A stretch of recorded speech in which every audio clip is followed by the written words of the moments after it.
And just off Twitter, Damo, something caught your eye. Yeah, the Swain event, as he calls himself on Twitter, has pointed out something that I think we all picked up on. But we let you go, Danny, when you mentioned it the first time. But this is what Swain event says. Can someone please tell Spud that the phrase is case in point, not point in case? And I must admit, I was about to pick you up on that last week as well, and the week before that, and the week before that. I'll let you go. Why didn't you? Because I'm trying to be nice to you just for a little bit. It's not nice. Well, I admire the Swain /_ event for picking that up.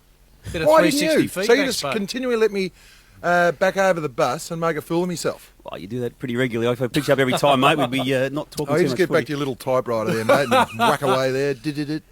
Nathan Buckley as a captain wasn't very well. It wasn't very well liked because he wanted players to train like him. No, as a captain, he wasn't very well liked at the start. He grew into that position, and then he became a lot more popular as he went on. And he became. So what are you saying here? Hang on, and he became a better captain. What I'm saying here, and now as a coach, he expects everyone to be like he was once again as a player and do everything that he did. Now, Bucks mightn't have liked to go and have a drink after a particular game, but there are some players that do. So my point is not everyone's like you. Not everyone, there are different characters out there that actually like to relax. This is what this is about. Categorically not. Well, why would you bring up he wasn't liked as a captain? Why would you bring that up? Well, I think it's common knowledge that Bucks was too hard on his teammates and berated them as a captain. People are going to say the professionalism. It's not about the professional. It's what gets best. It's what gets the best out of you. Now, if we use Swan as an example, use myself as an example, use yourself.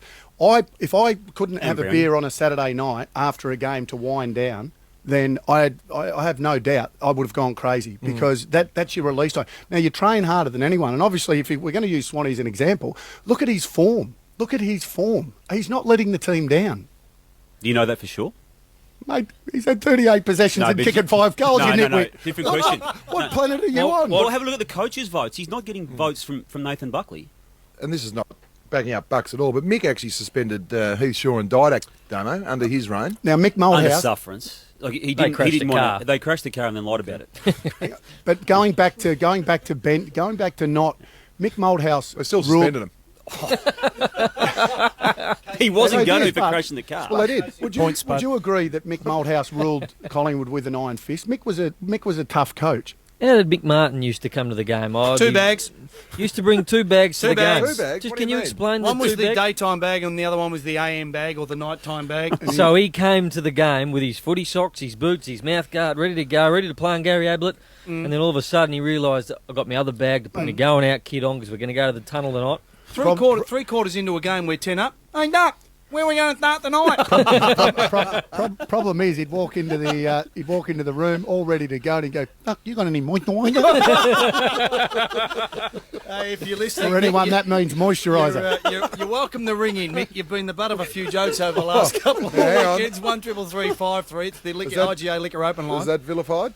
No. Be careful. He'd be busy at the moment. Does he take offence he likes to that, to go Mickey to Martyn? the watering hole on a Friday night. There's another one here, Budgie _85, Mr. 43. That's you, Damo. The most for the listeners out there. Damien Barrett is the most 43rd watched person, likeable watched person on television. So 43. You ask Duck for an opinion. He gives one, and then you don't accept his opinion. Yeah. No. Let him speak his mind. Who's that? Just get with it. Budgie. What I'm trying to do is draw more out of him. What he said before was quite extraordinary, and I think it's worth revisiting throughout the rest of tonight, Schwatta. It's a very good and point tomorrow. in case. A really good point in case. Quickly, Spud. Well, Damo, there's one back at you, my good friend there with the little beady eyes and the thick glasses. Stewart's _Brown5. Spud, tell Damo that dropping in and out of unconsciousness is not correct English. So get back in your little box, Damo. That was a police quote. Damo, Spud. That's not right. Wayne Carey just taken the sledgehammer to 3 or 4 different topics, and I reckon he might have given about 3 or 4 headlines for various newspaper outlets. Well, I'm just going to shut up now then. No, he's been huge. Won by about 4 lengths easing up at the post, and he's just killing grabbed a beer on his way. The thing I like about him human is headline. when he gets a bit of positive affirmation from the callers. Describe it, Spud. It's like a peacock. He just grows and he hits you on the chest. Holds it. 1 triple 3. Especially when he gets a little bit of favour from the women callers as well.